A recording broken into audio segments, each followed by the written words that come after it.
It's okay if it's 20 minutes, but it has to be consistent and it has to be in the calendar. If it's not in the calendar, it's not happening. The truth is that we all can develop this talent through all this.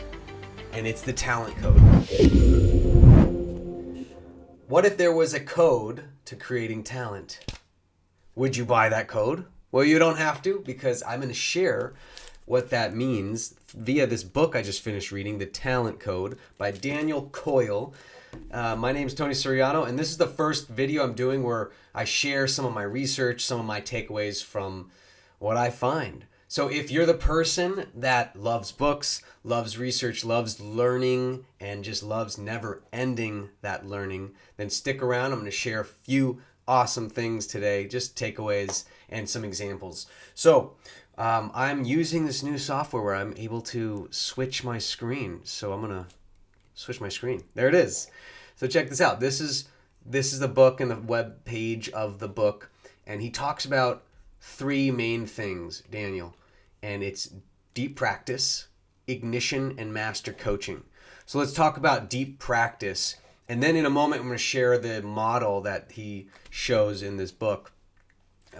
But what we all know is common sense isn't always common practice. You may have heard that. I believe in that. I believe that this is the reality of people. They think that they know, and then that's why they don't have massive talent, a lot of them, because they have that ego in them. So we want to kill the ego. We want to learn the code so we can master new skills and have those fun new talents. So deep practice. This is what he writes.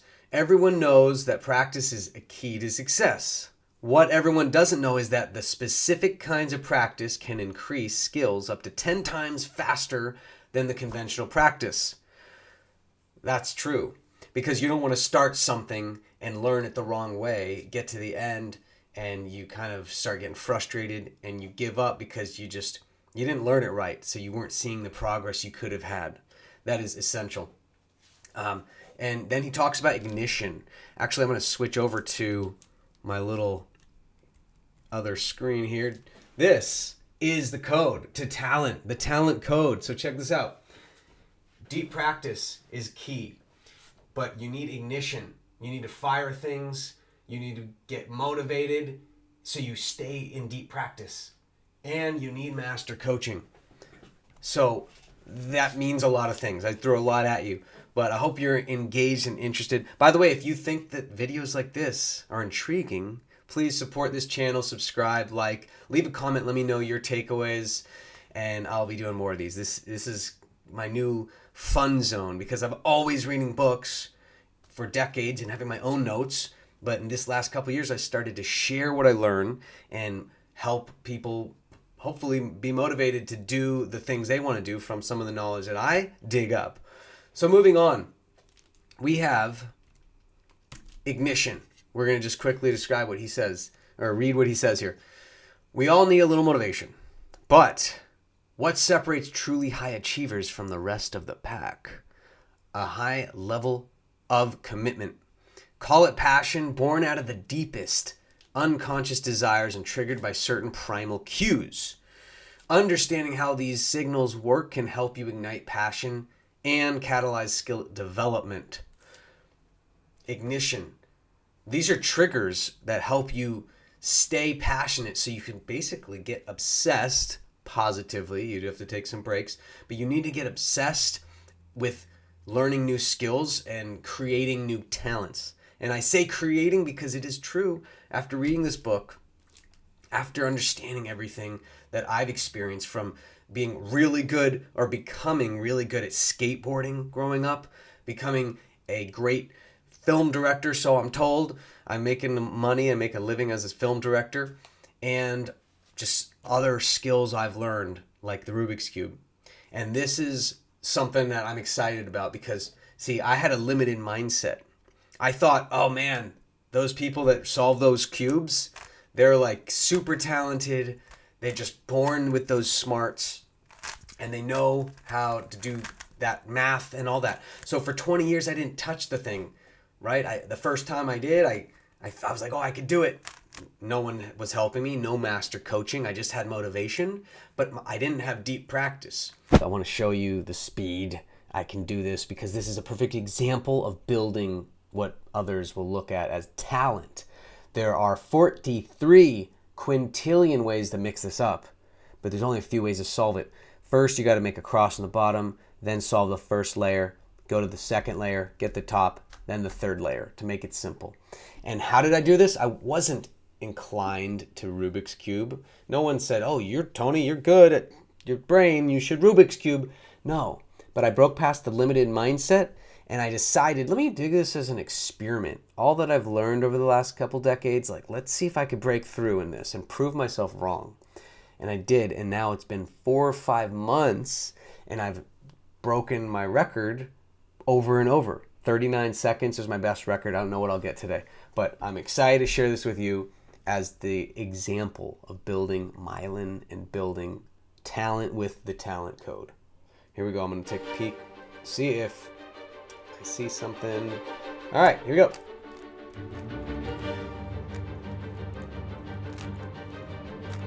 I got the cross.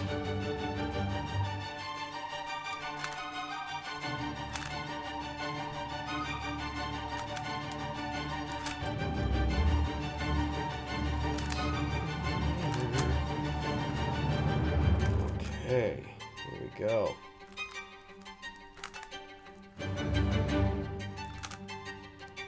Oh.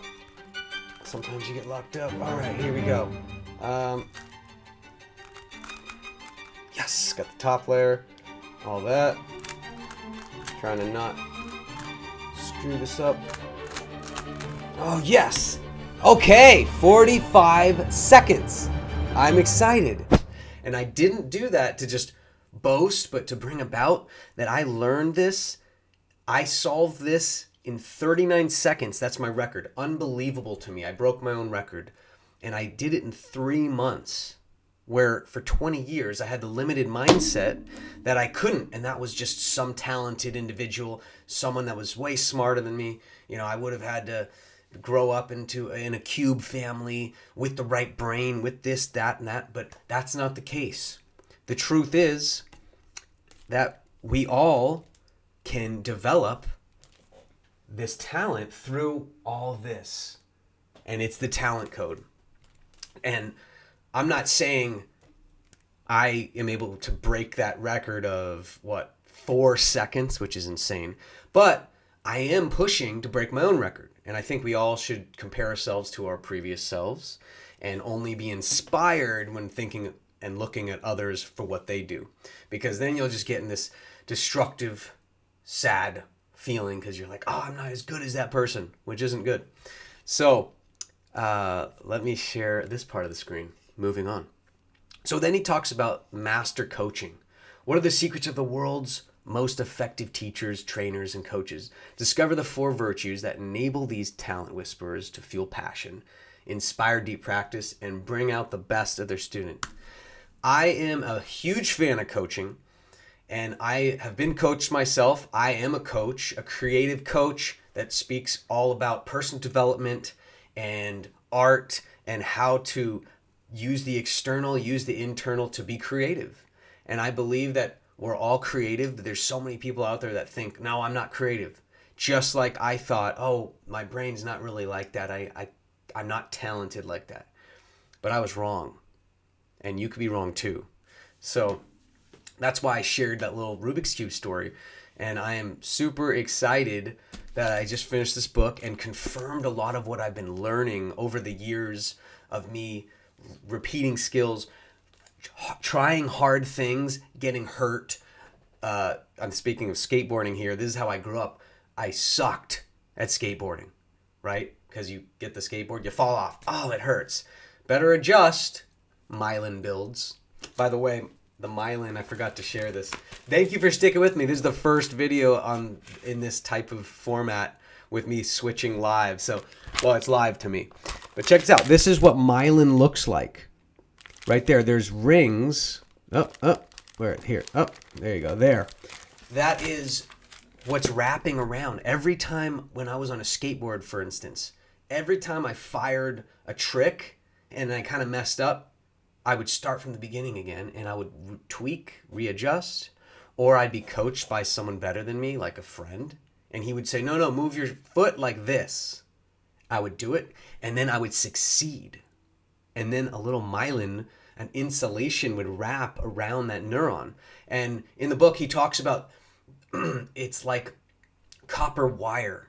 We put, what do we put around copper wire? We put rubber or electrical tape to keep in that electricity and all that stuff. So think about it that way. And why it's important to kind of know the breakdown of all this, I think, because it gives you a little bit of a target, like a positive target that, one, this is just how we're designed. How beautiful is that? Our bodies, our brains are designed like this. That's why when you're a baby, if you're blessed, like most of us are, to walk and become a walker, what are you doing as a baby? You're crawling, you're falling, you're hitting yourself, you're recorrecting, you're getting coached by, they hold the hands and you're moving around, you're learning, your muscles are growing, and it's this miracle when you walk. But what's really happening is just you're just wrapping those neurons and insulating them, so all that you've learned gets stuck. And it's very hard to break down myelin. And speaking of myelin, I have a better explanation of what it is here. Myelin is a fatty substance that wraps around nerve fibers and serves to increase the speed of electrical communication between neurons. While the function of myelin remained elusive for many years, today's scientists are putting their knowledge about this insulating substance to use and investigating strategies to protect and repair myelin in diseases where it is compromised, like multiple sclerosis. Wow, didn't know that. That was a tongue twister. So this is fascinating. I love this. And if you ever had that feeling that, dang, I want to be talented, I want to be a skilled person, I want to be able to show off, or I just want to have that self-gratification, or I want to learn something so well and get talented that I could teach, you can, okay? Check this book out. Check out some more research on this, or just try it out. I challenge you to try it out. Pick a new skill this coming month and get not only a little course, but make sure that you're deep practicing for a block of time. It shouldn't be 7 hours straight, but 1 to 2 hours straight per day, 7 days in a row. If you could do that, that'd be amazing. If you're like, hey, Tony, it's okay if it's 20 minutes, but it has to be consistent and it has to be in the calendar. If it's not in the calendar, it's not happening. Okay? So I think you'll find that when you don't go all the way through from a new skill to the end, and you break it up and just go here, oh, I messed up. Here, oh, I messed up. Repetition's the mother skill, and it needs to become automatic before you go to the next step. Again, in the Rubik's Cube, I did not even try to solve the second layer until I mastered, meaning automatically was able to make a little white cross. Then I had to build the corners into that, and that was a whole nother thing. I almost gave up because of the limited mindset. But I didn't, and I broke it down, and I got more motivated, right? Ignition. And I got master coaching, which kept me on track. In fact, now that I'm at 39 seconds, I've only done it once. Averages between 43 and 50. But now that I'm kind of at this threshold, I ask, how could I break that threshold? Because do I just want to stay here? Let's see how far I can go. So I'm going to have to get another coaching session and continue motivation. Maybe I'll even join a competition. I mean, that sounds crazy to me. If you asked me a year ago, would you ever join a competition to learn Rubik's Cube faster? I'd be like, yeah, nah. What? What do you mean? I'm a really good athlete. I'm a reader. I do all these other things, but Rubik's Cube, I always thought it was math. And now I'm excited. I digress. Yeah, this book is great. There's one other area in the book I wanted to share. It's from Carol Dweck. I just got her book called Mindset, so I'll probably do a review on that. But she's a psychologist, social psychologist, And there's this interesting area that of study she did, and it's with a bunch of students. So I'll just kind of read a couple sentences here. So first, Dweck gave every child a test that consisted of fairly easy puzzles. Afterward, the researcher informed all the children of their scores, adding a single 6-word sentence of praise. Half of the kids were praised for their intelligence. You must be smart at this. And half were praised for their effort. You must have worked really hard for this. By the way, what I'm sharing now is going to be essential for your motivation to learn your new skill. So stick with me. The kids were tested a second time, but this time they were offered a choice between a harder test and an easier test. 90% of the kids who were praised for their efforts, right? You must have worked hard for this. They chose the harder test. A majority of the kids who've been praised for their intelligence, on the other hand, chose the easy test. Why? Because when we praise children and adults for their intelligence, we tell them that the name of the game is look smart, don't risk making mistakes. That's sad. That's a life that we get into as young adults, into adults, and we need to obliterate that. You want to learn and understand that the efforts you put in, sure, you can make smarter, not harder efforts. I recommend the book by David Asprey. I should review that too. It's amazing. But you have to know that it does take, there's no shortcut. There takes time. It takes deep work, and it takes motivation, and it takes it takes a vision, a real clear vision of where you want to go with what you're trying to do. And again, the reason why I shared that section is that our ego, we always have to deflate the ego, because the ego says, no, like, I'm good where I'm at. You know, I got A's in high school and then I went to college and I'm done. I don't need to learn anymore. Why do you want me to learn? You know? So I see people like that all the time, and I'm just baffled. Like, I have never stopped learning since I was 15 when my mind opened up to the Tao Te Ching, ancient philosophy. I just was like, oh my God, I know nothing. Even though sometimes, you know, you're young, you act like you know things, but I quickly realized how much I didn't know. So I learned how to learn. I learned how to have this constant, never-ending improvement mindset that took me so far in life. Not only like where I am and who I know, but just the feeling of more happiness and more fulfillment with the ability to do what I do and have the flexibility in time and other things that I can do. This all came into fruition through the idea of you got to put in the reps, and every skill, every talent is learned and created. So I challenge you. Are you going to create a new talent for yourself? What is it?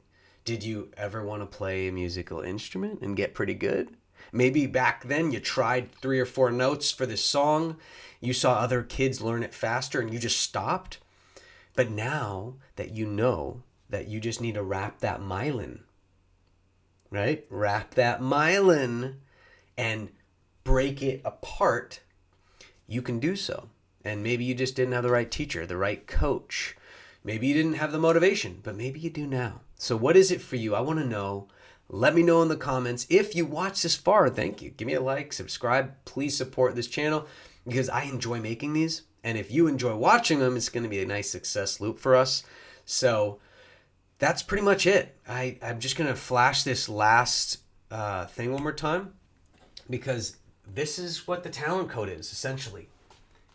If you had great parents or great friends, then it ignited you to go into the deep practice. And if you did the deep practice correctly, then you were starting a new talent. And if you didn't, then it's time to get that new master coach, to make some new friends, get a new course, watch new things online, and just realize that if you break it down, you can acquire a really prolific skill that people will see as talent.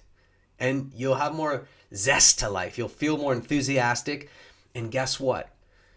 What I said earlier, what Dweck said earlier, when you put in the effort and you praise yourself for the effort, and if, hey, maybe others do too, external validation is real. If you do that effort and you accomplish something like solving a Rubik's Cube, oh my God, I can't believe I did it. This is recent. So I don't know when you're watching this, but 2024, June, that's when I started this thing. So why is that important? It's because I've pushed my effort. So now there's a new task. a new skill, a new idea, a new talent that I want. I'm more likely to take action towards that talent because I have kept the promises that I make to creating a skill. I keep bringing this up. Sorry. But I created the skill. I kept the promise. I followed through. I did the reps. And now it's automatic. So now the next challenging thing, the next hard thing I want to accomplish, I'm more likely to hit. And now if you notice, I'm repeating myself. And if you're one of the people that are saying, hey, Tony, I got it. I get it. You might want to think again because so many people, and here's another repeat, so many people have the common sense, but they don't have the common practice. That's why I read every day. That's why I share stuff like this every day, whether it's here on camera or it's to my wife or my family members. Sometimes, they're like, all right, I don't want to learn anymore. I'm like, okay, who does? If you're like me, you know what I mean. And if this intrigues you, get out there and learn a new skill, learn a new talent. Let me know what you're working on. Put it in the comments. And that's it. Again, please support the channel and subscribe. And I will see you in the next video. Thanks.